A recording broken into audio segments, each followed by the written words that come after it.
Crosby as toxic because he really didn't ever want to leave there. They get an offer of 2 first-round picks from the Baltimore Ravens. They ship Maxx Crosby out there. You can't turn that down if you're the Raiders with so many needs on your roster. You need to start building towards the future.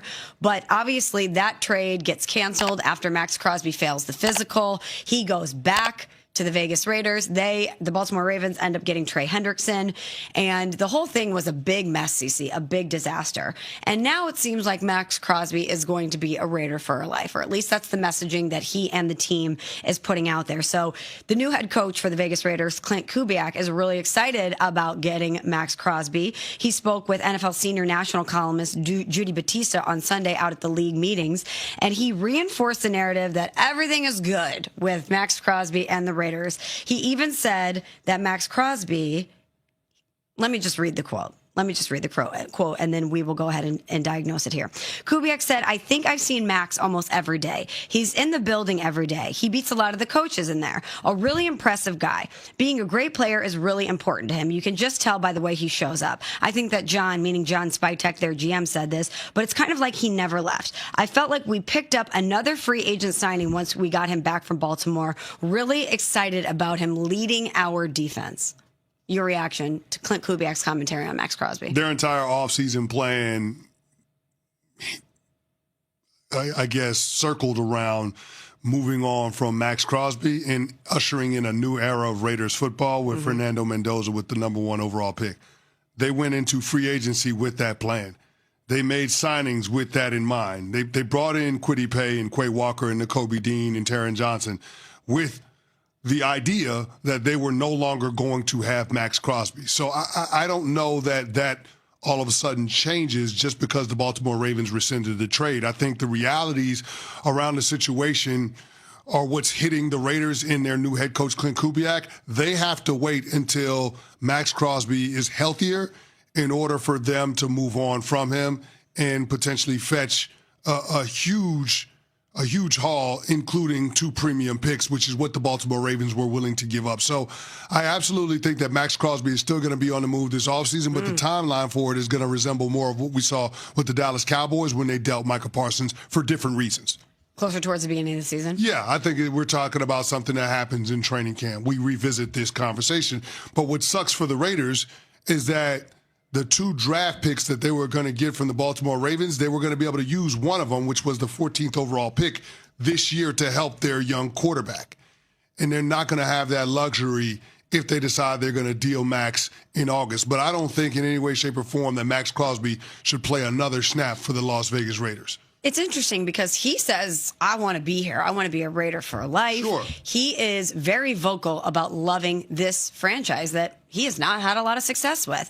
And I thought it was interesting that Clint Kubiak talked about seeing Maxx Crosby every day. He's such a hard worker. He beats the coaches in there. He wants to be a great player.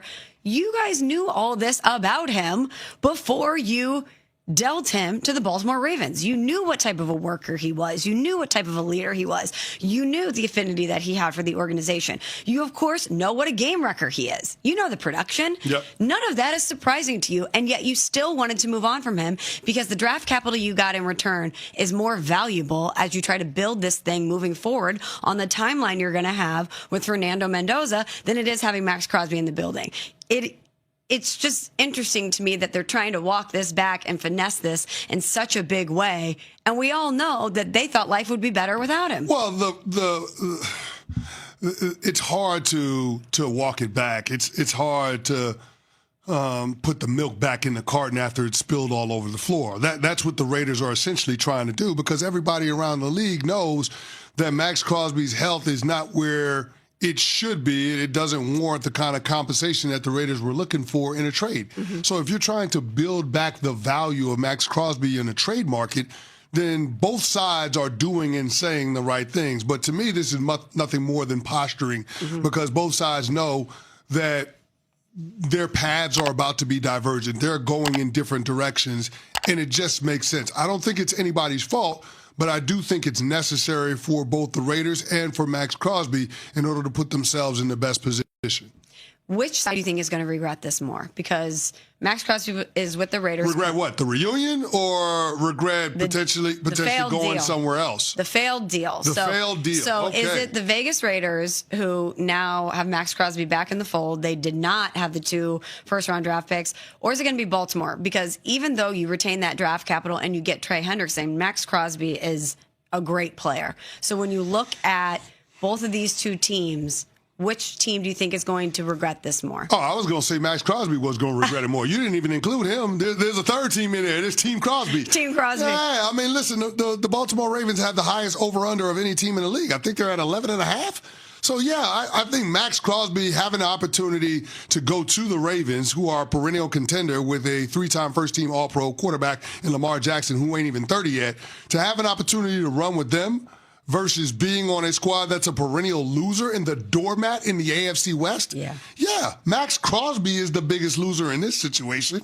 Which is such a shame because he's such an excellent player. One of my biggest bugaboos in sports is watching greatness languish, watching greatness waste away in places where they won't win. That's why it bothers me so much that Mike Trout is still with the Angels, because I want to see great players compete on the highest stage. And so I was thrilled for Maxx Crosby when this deal was first announced, because I want to see him play for a contender. So you're right. It does feel like he's the biggest loser in all of this, because he's putting out the statement saying how excited he is to be a Raven. He's posting pictures from Baltimore, and then hours later he finds out that the deal has fallen apart and he's going back to Vegas. And of course it's in his best interest to really lean back into being a Raider and try to push this under the rug, because he's still got to go out there and compete. But I do feel like he's the biggest loser in all this. And I think that if we're talking about the 2 teams, Baltimore is obviously in a better position than the Raiders are. They knew that their fortunes for the future would be enhanced if they moved on from Maxx Crosby, because he's not on the same timeline as what they're trying to build. And if he stays there long term, if he's a Raider for life, I don't know if he's going to really see much success there. Maybe Mendoza is the guy that comes in and transforms everything. Sure, that could gets happen. The Raiders back on track. We've seen that. We've seen it with the Houston Texans when C.J. Stroud and DeMeco Ryans came in. We've seen it in Cincinnati when Joe Burrow was drafted. We saw it with Jaden Daniels and the Commanders. We've seen this a lot in sports where... All right, Cowboys Nation, let me ask you something that sounds crazy at first, but gets more interesting the longer you think about it. What if the Maxx Crosby drama is not over? And what if Dallas should still keep one eye on that situation even after making all these defensive moves? Because this is where things get spicy. We already know the Cowboys were not just casually linked to Crosby before. ESPN reported Dallas had offered a first-round pick and a second-round pick before the Raiders deal with Baltimore took over the story. And then that Ravens trade fell apart because of medical concerns tied to Crosby's knee. Now here's the twist, Cowboys Nation. After the failed deal, the Raiders and Crosby have been publicly acting like everything is all good again, with head coach Clint Kubiak saying getting Crosby back felt like adding another free agent and praising how he shows up in the building every day. And on the surface, sure, that sounds like the story is over. But around the league, that usually means one of 2 things. Either everything really is repaired, or everybody is just trying to rebuild value and calm the noise until the next move presents itself. Now let's make one thing very clear so nobody clips this and turns it into fake breaking news. Right now, there is no report saying Maxx Crosby is going to Dallas, and ESPN specifically said the Cowboys were not expected to pursue a second Crosby trade immediately after the Baltimore situation collapsed, in part because Dallas had already pivoted to Rashawn Gary and had other salary commitments to handle. But that does not mean the idea is dead forever, Cowboys Nation. It means the timing right now does not line up cleanly.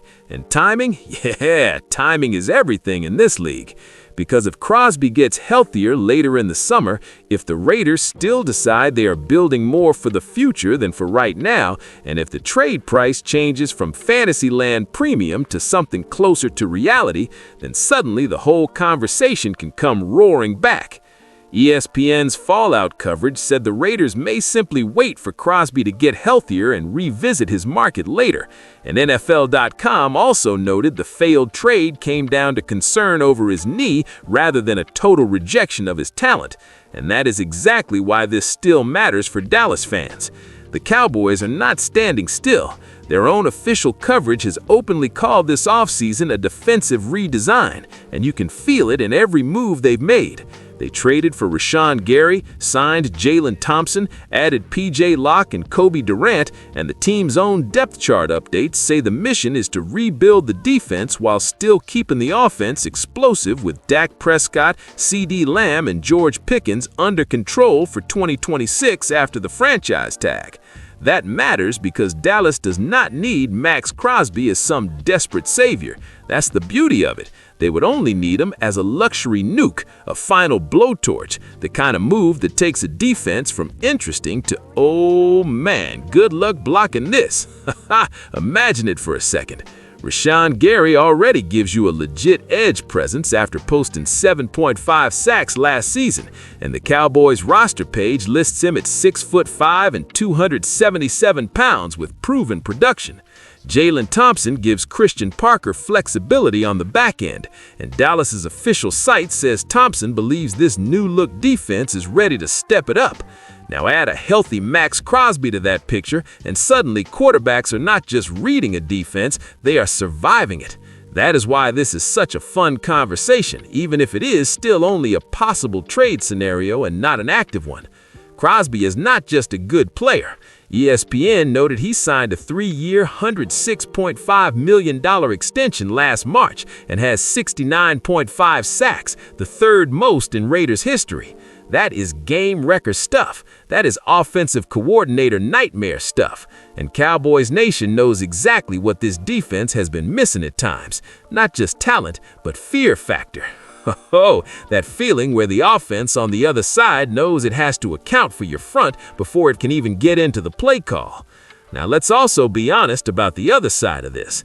Dallas has already spent this offseason trying to get younger, more flexible, and more balanced. The Cowboys still have 8 draft picks, including numbers 12 and 20 in the first round, and that is a huge part of why the front office has options that other teams don't. If the Cowboys believe they can keep building the defense through the draft and with the Gary Thompson additions, then they may decide a second swing at Crosby is unnecessary, even if his market reopens. And honestly, that would not be crazy. Smart teams do not just chase names, they weigh cost, health, fit, and timing. But here's where I come down, Cowboys Nation. If the Raiders ever get to a point where they're willing to discuss Crosby again at a reduced price because they need to move toward the future, Dallas should absolutely at least pick up the phone. Not because they must force it, because they have earned the right to explore it. They already fixed part of the pass rush with Gary. They already started reshaping the secondary. They already preserved a lot of their draft flexibility. They are not boxed in. And teams that are not boxed in are the ones that can steal a star if the market tilts their way. That is how you strike without being reckless. That is how you take a good off-season and turn it into a scary one. And that is why, even though the best reporting right now says Dallas was not expected to go right back into the Crosby market immediately after the Ravens collapse, I still think Cowboys fans should watch this story closely, because the situation has not fully settled. The Raiders are publicly selling Harmony, but the failed trade proved they were willing to move him for the right price. The Cowboys previously showed they were willing to pay real draft capital for him, and if Summer changes the health outlook and changes the price, then don't be shocked if the whispers come back. So my conclusion is simple, Cowboys Nation. A possible Maxx Crosby trade to the Dallas Cowboys is not something you treat like breaking news today, but it is absolutely something you keep on the radar. Dallas has already built a favorable offseason by redesigning the defense, keeping the offense dangerous, and holding on to premium draft flexibility. If the Crosby door ever opens again at the right number, the Cowboys would be in a much better position than most teams to at least explore the kill shot. And if that ever happened, yeah, now we're talking about a defense that could go from rebuild mode to headline mode in one monster move. Now, I want to hear from you, Cowboys Nation. If Maxx Crosby becomes realistically available again later this offseason, do you want Dallas to jump back in, or should they ride with Rashawn Gary, Christian Parker, and the draft picks they already have? Drop your take in the comments, hit that like button, subscribe to the channel, and stay locked in, because if this story heats up again, you already know we're going to be all over it.